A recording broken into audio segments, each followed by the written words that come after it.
Bonjour peuple congolais, ça dépend à RO Bozali Kolanangai, Ngaïnde Konamino Christian Boulabiama, membre peuple Mokoji, peuple souverain, combattant résistant révolutionnaire, PNI. PNI et les politiciens non institutionnels. Bande Konangai, Toye Koluba Awa Makambu Etali, gouvernance musicale en quelque sorte.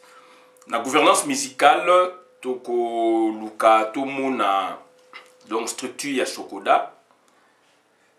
Qu'est-ce qui se passe où on en est avec le conflit de dirigeants entre Verkis, le président, et son intérim ou son intérimaire, Jossar Nyokalongo. On va donner un brin là-dessus et puis nous allons un peu nous attarder beaucoup sur la sortie officielle de Touzaïna Rénové. Pourquoi Touzaïna Rénové? Puisqu'il y avait un orchestre Touzaïna de la belle époque. Touzaïna Boyebi ezali orchestre Oyo Ebimaki avant Stukas. Avant Zaïko. Stukas Ebima avant Zaïko. Touzaïna Ebimi avant Stukas. Dans les années 67, 68 par là. Et donc, disque bazape na preuve disque na bango ebimi déjà avant 70. Zaïko abimisi disque donc on a 70. Zaïko Langa a été créé le 11 mars 1970. Contrairement au Yobalobaka na 69. 69 le 24 décembre 69 le 11 mars 70 ou le 11 mars 70 ou le 13 mars 70, donc période Wana, s'il y avait orchestre, certes il y avait orchestre, il y avait orchestre sans nom. Il n'y avait pas de nom. Orchestre Zaïko est créé le 11 mars 1970. Aujourd'hui, Zaïko totalise 5 ans, 50 ans et demi, donc dans quelques jours, normalement 50e anniversaire, il y a Zaïko original. Donc Zaïko ezali lelo wana ezali Zaïko ya Nyokalongo. Bon, on va essayer un peu de revenir là-dessus, mais du moins tolingi to expliquer bino sorti mingi ya Touzaïna, sorti Touzaïna biso to sa émission na Roger Lino, un grand informaticien, donc un grand DJ de la place, dans Katia France, à Ebani, moi na Barumbu. Tout ça, une mission, tu as un président Charles. Président Charles, président Touzaïna. Président Charles, président Touzaïna, tu as un qui te posait une question. A expliqué biso Touzaïna, il y a un orchestre, il y a période nini. Et il y a Zalaki Nani, il y a Zalaki président, il y a Touzaïna. Et puis Touzaïna est bimi, donc on est expliqué le licolo avant Zaïko. Et Bazaki collé dans le fondateur de Zaïko. Ça, c'est le président Charles qui nous le dit. Donc, puisque le président Charles y est, ami d'enfance, et Zalaki Henri Mongombe. Henri Mongombe. Et l'ami d'Henri Mongombe, c'est DV Mwanda. D'où le fait que Henri Mongombe, Azali Komema, ami naye et pas ya ami. Comme ami, alors que l'autre ami, président Charles, est président Touzaïna. D'où bango tout côté isko na Touzaïna. Bazaki ba membre il y a Touzaïna et le président Charles est président. Donc tout ça qui vidéo émission na ndeko Roger Lino, moi na Barumbu na katia Mikili, Azalaka na Suisse, Azali lelo na kata France, un grand DJ, un grand donc informaticien. De tout ça qui émission président Charles a s'exprimer qui en long et en large. Donc c'est très important et tout l'a dit aussi ba témoignage en dehors du président Charles ancien à Touzaïna bazali kulubayango neti vie Bonieme Bruno azali na Canada alobiango bien président Charles azali président à Touzaïna yemta memi Touzaïna na apogée na sommet. Donc, na sommet des sommets. Et na Kachouane, il y avait des membres, donc, DV, Boé, etc. Ratos aussi, tout l'andier, oui, DV, Azareki, membre, il y a Touzaïna. aïe membre tout zaïna et des fois aïe comme même où sacoche il y a guitare il y a Roxy Chimpaka. Alors Roxy Chimpaka était que un gamin guitariste. Lita Bembo aloba yango bango tout bazalaï qui donc ba fan club il y a Roxy Chimpaka. Ça c'est l'histoire il y a tout zaïna et tout zaïna à un moment bazalaï souko jouait ba grand leader na bango bazali neti ba Bruno ba Pelasimba ba Bruno bazali ki mibale Bruno Bonnier mena Denis Bruno Denis Bonnier mena Bruno Bonnier mais vieux Bruno Bonnier mais azan États-Unis azan Canada Bruno Denis akufa donc ba misa tout zaina bazali et vieux Kelly to croyait ki akufa mais azalaka na Nigeria. Vieux Charles a salagi tout ba côté en contact et ba photo ya vieux Kelly pe ezali ko circuler. Donc ba yema banzembo ya kitoko ezaiko ezaiko dépendre na bango. Ezali ngam na lobi yango te ezali donc oncle Bapus aloba ki on abi bus lo ba petit à tout zaina. Oncle Bapus abi bus lo ba petit à tout zaina. Donc c'est-à-dire place zaiko ezaiko beta et place tout zaina ezaiko beta ezo pe s'appelle zaiko a beta ka avant bango. Donc c'était le management, il y a président Charles. Puisque déjà Zalaki on a Henri Mongombe Zalaki bateau bakei avec les autres bakei ko créé donc Zaïko avec Marcelin Bita Delo Marcelin. Il est là le seul fondateur survivant Zali, Delo Marcelin, André Bita et puis Henri Mongombe. Delo Marcelin, André Bita, Henri Mongombe bazali parenté. Moutaye bisi biso a révélé biso ezali nani oncle Bapus ne mission monene basala ki na ado i. Ezali mission donc il y a enseignement et puis il y a culture. Donc voilà un peu situation où ezali wana donc batu o ba bundani pona ko confirmer place oyo bolobaka Zaïko ezali troisième école ti. Moni donc Zaïko donc batu o ba bundani pona place ne mona pona leadership ya génération moko asike bima c'est tout zaïna yango président Charles alobaki yé donc a confirmé yazali donc tout zaïna ezali troisième école il y a musique congolaise il y a génération et puis école il y a musique congolaise troisième génération ou troisième école à musique congolaise et ce que bolandi na émission mususu donc vous comprendre que bato ba betaki na ba vieux Rochero na ba Taboulé Rochero ba Franco ba vieux Bombenga ezali bata Zaïko te ezali batu ya tout zaïna vraiment te mais ezali génération moko boye ben popolo wai ba Dizi Manjeku ba Suzi Kaseya ba Joxi Kiambukuta ba Ntesa Nzitani ba Bumba Masa bazali molongo molai donc génération na basa mangwana balingotanga ngote on saute directement Zaïko alors Zaïko ezali pilier ya génération wana te Zaïko soka ozala mais azali sima ya tout zaïna yango moni to ko parler ba émission boye donc président Charles merci ba zongisi tout zaïna musique musicien asila raté biso ne muto ko lobake musicien boye asili musicien asila raté musicien il suffit d'un rien nze moni soko et cartonné et masolé et salami. Tout le monde en France, il y a un grand chanteur comme il a plus de 90 ans. Il avait cartonné à Bimisi Disque d'Or avant Salvador je pense, avant sa mort. Comment il Disque d'Or à TK dans les années 40, 50, 70, etc. Et 10 ans avant sa mort, il avait cartonné. Wendo Kolosoi, quelques années avant sa mort, tout le monde a cartonné. Donc, musicien a koufaka, mais ba œuvre n'est tikalaka. Et musicien, tant que nano a koufité, bolo bakate asili. Yangwana donc, exemple, président Charles Bazong Sebiso Touzaïna, tout sepeli. Là, maintenant, histoire, il y a musique congolaise et comme qu'on a la place, surtout la génération auto benga zaïko, mais la génération de Touzaïna. Batuloko là musicien Kelly nazo pese mot de place azali na Nigeria ba grand musicien oyo ba faire inspirer ba musicien Zaïko pour ne pas citer les noms ba musicien loko ba Bruno Bonnier ba Denis Bonnier ba faire inspirer ba musicien Zaïko. Ba musicien lokola donc ba Roxy Chimpaka, ba Ratos, ba Pelasimba, ba faire inspirer ba musicien Zaïko. Je parle d'abord na Zaïko pour Zaïko ba na lokuta ya makasi. Ya on a revendre de la Zaïko.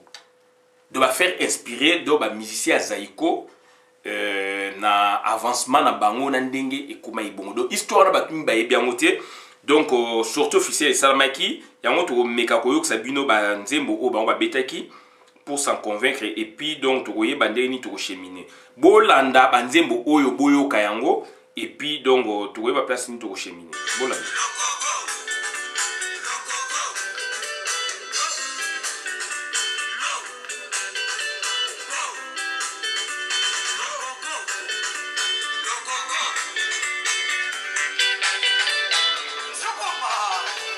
Surtout officiel samedi dimanche passé.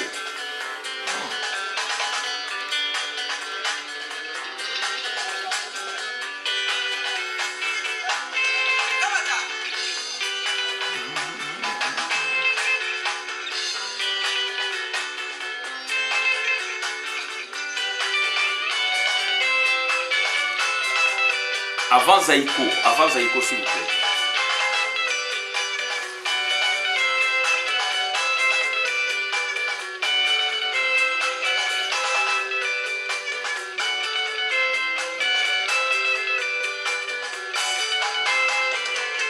Meka Rubenga présent Charles quoi tout ba programme pour les amis koya.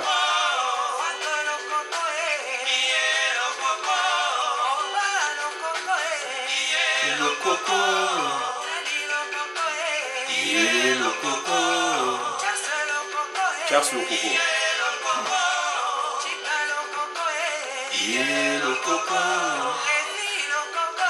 Tout petit peu Levi Mbote. Bazali ensemble na président Levi, na président Charles Bana Yapoto. Et tout le monde expliqué bino que basi ba sœur Mingo Boyoka qui ya Zaïko staff à Zaïko, bazali ba staff ya Uzaïna.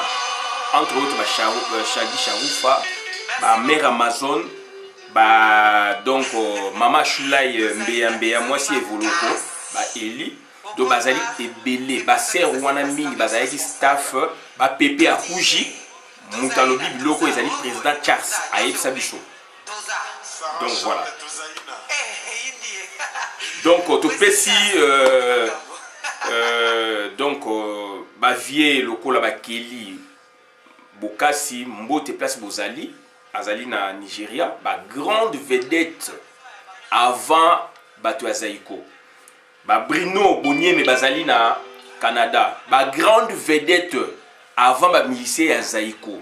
Ba Roxy Chimpaka za na Bruxelles. Ba grande vedette ya guitare avant ba musicien ya Zaïko. Ba Pelasimba bazali na Paris, ya za na France na landa ba témoignage na ye. Ba grande vedette avant ba musicien ya Zaïko. Ba vieille Ratos. Bazigo Zago, Grand Roumer avant Mary Joe. Donc, c'est-à-dire, Bango Moutbabundaki, face n'a pas 15 ans, face n'a pas Bavon Marie-Marie. C'était pas Zaïko. Zaïko n'a pas connu Bavon Marie-Marie Boeba Beta, Bango Bazali, Bango Bazali. Je ne pense pas. Zaïko dans les autres Bima, Bavon, 6 mois, 3 mois après, à Autokoufa. Ake Naksida à Koufi. Mais tu reparler d'un négo succès avec le grand Bavon Marie-Marie comme vedette star. Orchestre qui négo succès créé par Vicky Longomba, donc managé par Bolen, dont la vedette star est avec Bavon Marie-Marie, guitariste. C'est très important. Combat exalé qui a 15 ans. Stratégie. Ba thématique, ba sujet, il y a jeunesse. Bango sko ba yesko yo ba déboulonner sikoyo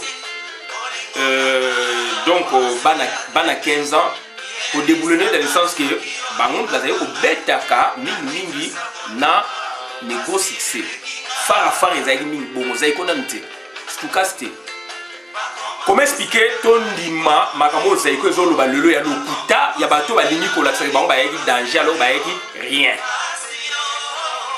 Donc bandi konanga c'est très important. To retient la bino photo ya président Charles après donc to komekana to benga président Charles et puis to tia pe photo na ye.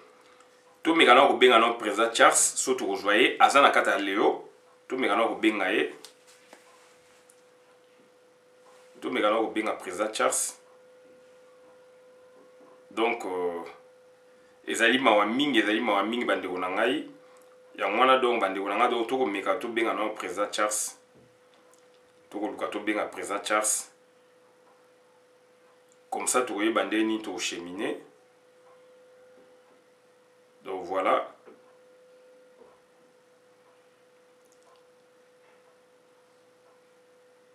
Donc,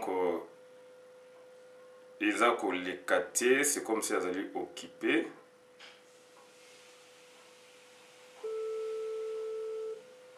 Non, elles allaient occuper, je crois.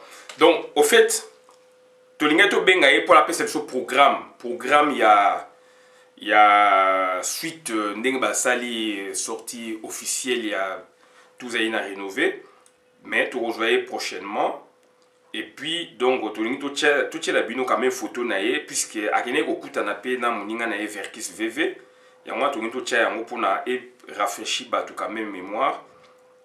Donc c'est un grand mécène ya musique congolaise. Asali ba œuvre belé donc lelo aye ko ressusciter donc orchestre oya porta ki bango donc na sommet ezali esengo mingi ya mwana sko to tiela bino photo ya yé donc na master na ye Verkis VV. Voilà. Donc photo ya yé c'est là voilà. Photo ya yé na vie qui mangana photo ya na vie qui mangana do total yango comme ça tu voyez bandeni to marcher ensemble na bino puisque ce sont des gens où yo va diriger musique à Congo et donc voilà président Charles voilà yo na master na Verkis VV. Voilà président Charles en blanc Verkis yewana akino la master na ya kelasi batangini na école primaire batangini na humanité donc na Athénée de Kalina président Charles na Verkis wana. Bon to limite sous qui saboye to pesa un brin concernant Zaiko concernant Sokoda ezali structure oyo il y a l'état bien sûr mais ezali ko regrouper professeur libéral il y a artiste musicien congolais. Artiste en général, pas musicien congolais simplement, artiste en général. Il y a une mikakatone, il y a Soneka et comme Sokoda et président Verkis, Bouyebi a celle preuve et belé dans la musique à Congo. À restructurer, il n'était pas seul. Bah ça là ensemble, na ba te belé, ba Jossa, ba te belé, ba misé belé. Les loyo, papa Verkis a kenaki hôpital, na ba soins médicaux na poto. Apesi intérim ndenge zara na administration partout dans le monde. À Zonga, ça fait plus d'une année ou 2 ans. Donc, intérimaire a boy ko céder place, a créé confusion. Mais a créé confusion puisqu'il a dit que Azali na appui na régime ya sikoyo. Puisque hier Azalaki makangu ya Niake ou sexe, moi si ya Félix. D'où moi ça Félix en quelque sorte c'est moi qui interprète. Azane loko opesa Jossarte ayebi ke kuna mbongo ebimaka ya makasi donc a pesier poids kanga place wana Jossa leleli akangi place wana donc une façon ya ko aider wana puisque dans l'entre temps mbongo muta préparer ba dossier c'est Verkis qui amangana alobaki yango to landaki yango structure wana ba futelaka ayi moment ba bengana ki bango ba uche biloko libanda et bazali na terrain Verkis qui a assommé bango le pango, c'est-à-dire a créé une relation na yé na cadastre ba pesa bango place pemeni ya ex magasin Temena Tembe donc SGA Centenaire Bouyé donc pemene na ba circo donc quelque part wana ba pesa bango pemene parler du peuple pemene na ba pesa bango place pour na ba tonga mbongo ebimi liboso lo el boso plus de 900 000 dollars, 1 million de dollars pour la foutre ba droit ba musicien mbongo musu yeko bima lo musu 500 000 lo musu 800 000 300 000 euto bima dernièrement donc bambongo na muta o gerango nani ekomi Jossard. Dans l'entretemps, Jossard na Zaïko a sali 50 ans n'engaza koloba, mais la structure oyaye a sali 50 ans oui, mais aza na Zaïko oyaye, mais du moins nyoka longo na 50 ans de carrière musicale na Zaïko abimisa moins de 15 chansons. Moins de 15 chansons. Donc c'est un bon gestionnaire en tant que tel, mais il n'est pas compositeur, il n'est pas auteur-compositeur. Donc lelo bambongo na za kozwa basombi ba mapango basombi ba mituka na ba vie masumu de bulende na batu boyebo baso ba mituka ba mbongo ya baninga na bango alors bambongo na bakoki kozwa une partie ba affectant ba tonga immeuble ba bima ko futelaka ba tonga ne serait-ce que le rez-de-chaussée mais ba osala ngoti ba zu ba mbongo. Donc, na vie na bango ndire ba organisé te ba Jossard wana ba vie masumu etc. Na vie na bango ndire ba zaki je le dis ngai na koloba na vie na bango ndire ba organisé te. Donc il y a un conflit na niveau du tribunal et maintenant le juge ou le procureur ne peut pas faire quelque chose puisque dossier les alliés dossier à la présidence de la République. Alors vieux Jossard azali wana qu'est-ce qu'il a fait la musique congolaise? Un vrai troubadour. Quand il passe à passer dans la télévision à Monde Awa par rapport à 50 ans anniversaire à Zaïko, mensonge na mensonge. Et na angle on a denga côté ya histoire ya musique ya Congo, ya clan Zaïko, azako baby sango, toko soudé toko soudé yango, toko soudé yango. On va écrire, on va dénoncer. Neta yo kaka soni te na Congo, akoyoka soni na Libanda. 50 ans Zaïko, batikele Zaïko de 93, batikele ta bengani baningo yo ba créa Zaïko, ba administrateur wana tina suka, a bengani Merijo, a bengani Bapius, angaza minango. Qu'est-ce qu'il fait avec son Zaïko? Rien. Ko interpréter banzemo baninga, ko za ba contrat na kombo wana mais base za biloko baninga on batikaka.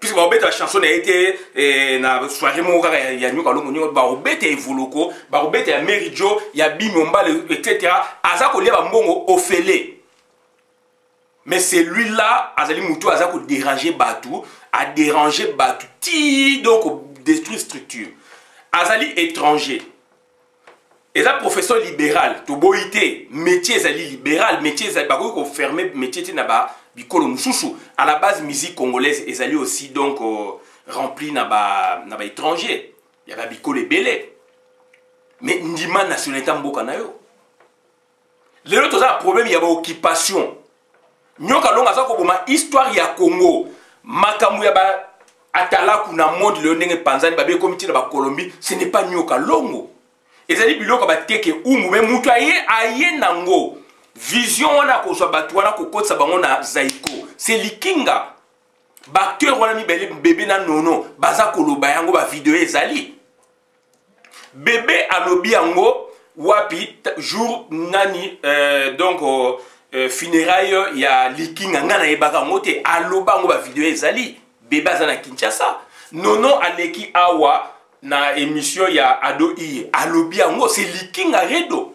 Comment expliquer liking arrêt de Mangenza vision na ye olingi ko reconnaître en aujourd'hui en onganza mina yango soka zongi quand il parle de Zaïko azo zonga mina Zaïko il y a originalité 70 les 11 mars 70 ou 70 ti donc 94 décembre Zaïko na batuana batena nango balongwaki quand on lui demande la création Kavacha il prend Merijo, il prend Manouakou. Mais Merijo et Manouakou, ce sont des instrumentistes. Il fallait pas passer à la musique qui a bango sans qu'il y ait porteur à projet. Mais quand vous parlez de Kavachi, il faut voir le porteur à projet. Oncle Bapus a le biango, Moutayen à projet, c'est Evoloko. Batbasala Moussala, on a interprété, travaillé, Zali, Yé, Oncle Bapus, Merijo, na donc evoloko ye moko do na manu akwoko puisque porter un projet azalaka et kolo eloko azali et musique étant est vraiment collective ba ko associer ba tout bobo mais ebetamaki na la mushasha na yolo na orchestre privé evoloko na Vadio Mambenga arrangé par Vadio Mambenga kune yaki na ba cassette ba kende ko retravailler yango et kota na logique ya Zaïko. Quand il parle de Kavacha, on lui pose la question sur Kavacha, tantôt il vous sort Machaka Dombuta, tantôt il vous sort Boé Nyoka Longo, Guerre Yozo Luka, ya histoire ya Congo, ya musique ya Congo, tosi to suki suyo, livre nango bimisa yango, toko torpilla yango, et donc Moussala et Bandi, donc toko sili salokuta na wana. Na niveau international, nengo keo leki au lobby, donc on va travailler là-dessus. Tu ne fais jamais peur. On va travailler là-dessus. On va le kuta, on orgueil, on va vivre na ba énergie ya baninga nyokalong. Je l'ai dit. Nyokalong a ça vivre na ba énergie ya baninga. Na ba travail ya baninga basali. Lui, il n'a fait que moins de 15 chansons dans sa carrière musicale. Mais Yewanande Moutou, Batou, Bayebi Histoire Te, Azoko Sabatou. On est là pour retravailler sur ça. Vous citez Papa Wemba. Donc, quand on vous parle de Zaïko, parlez de Zaïko na Nyonso et s'attarder na Zaïko au Yo Bengana Bani Motika Nango, tu ne fous rien là-bas. Tu ne fous rien là-bas, tu es un gestionnaire. Mais la Zaïko original, il y a toujours eu antériorité. Précédent dans l'histoire, il y a toujours moi dans l'Ibosso Zalaka, mi Bala Zagami Sato Zalaka, mais papa soit sommet le pang à Bana Nyonso. Ce qui y a qui l'Ibosso à Moutouboye. Pourquoi vous vous limitez à 3 personnes? On vous comprend votre politique, mais ça c'était une structure qui n'avait pas de nom. Zaïko est créé, donc Bimomba avant sortie officielle, création à Zaïko, donc Combo et Pesamiwana. 2 jours avant, Bimomba l'a eu 2 jours avant, sortie officielle le 13 mars, Bim a eu le 11 mars. Il est cofondateur de Zaïko, ou musicien, donc il y a Zaïko, première structure. Et dans la première structure, il y a des sous-structures. C'est normal. Quand on vous pose une question, vous parlez de Manoa. Manoa Kouna 70, qu'est-ce qu'il avait créé comme rythme? Qu'est-ce qu'il avait créé comme... Beaucoup de mimétisme. Beaucoup d'imitation. Il faut le bino, tempo et outil na yolo. Pour vous citer, non, vous citez Papa Wemba. Papa Wemba, na Zaïko 74, je respecte tous les musiciens. Mais leur Dieu, votre leader, c'est Evoloko Joker. Qui ne connaît pas ça? Qui ne connaît pas ça? Vous faussez l'histoire. Toti qui a bien tenté. Toti qui a bien tenté. Et Mary Jo Azaki na Mbunda, Evoloko le moins na Mbunda na Jina, Baye na Ende, Abeta Kavacha. Puisque Kavacha, Boya qui a mon Zaïko, Evoloko le bango vidéo ezali. Ba fondateur ba bi ezali, le quoi bien te, ya ba voya bi eko betama. C'est ça le projet. A Ponisco Master na enani, Mère Job atanga na une école primaire na Saint-Gabriel na lenga classe moko na viendo de moi na ya yolo no. Yango atalaki entre Bimi na ye Bimi pas comme initi ai alingi ko yemba ba créer Mère Job, ba longole na mbunda ba ye na ye abeta drum. Donc, beaucoup de parler na Batouana, alors porter un projet. Yo nyo kalongo, poani yo yaki na projet à yote. Yo manoa kuwaku, poani yo yaki na projet na yote. Dans l'entretemps, manoa kuwaku na papa mbobete ki espagnolade. Rythme yo yaki neti ba espagnol. Oh, ok, vous recherchez. Nous savons qu'on recherche. On vient d'entendre, d'écouter chanson. Papa mbobete na ifole ya stukas. Ne orchestre mosoki elima. Donc, ça dit, avant Kavacha, tout va se rechercher. C'est normal. Et vous l'avez un projet. Mon entier yebi. Au lieu de la chaîne, vous citez Papa. Papa, valeur Oya Salaki Nango, na Zaïko original. Na valeur Papa Nango après 30 ans, 40 ans après. C'est pas la même chose. Dans l'histoire, il faut respecter les temporalités. Il faut respecter l'histoire. Et l'histoire Zaïko, tu vas casser. Donc, tout Zaïna, ce sont les évolocaux. Ce sont les Guinéens font grâce à leurs chansons. Pourtant, vous bimisi, 4 premiers répertoires. Francine Keller, Latunej, Pauline, Nab Mosinzo, Tabo Bimisaki Ango, face na Tuzaïna. Et le roman ils allaient quitter. Et Voloko, Azali, parmi Batou Babimisa, la première chanson, il y a Zaïko, 4 chansons. Zara Bouébouité, il y a 4 chansons. Et Voloko, Papa Wemba, Jossar Nanani. Mais Jossar, Orokanga Mana, Biloko Moro, na ozongi na structure, wana, Oyo, Zaïki, improductif, Ozara toujours improductif, tu ne parles que des petites choses. Donc pour dire que, oh, Papa Wemba détonaté par rapport à quoi? Détonateur et la création de Zaïko, ça c'est vous qui le dites.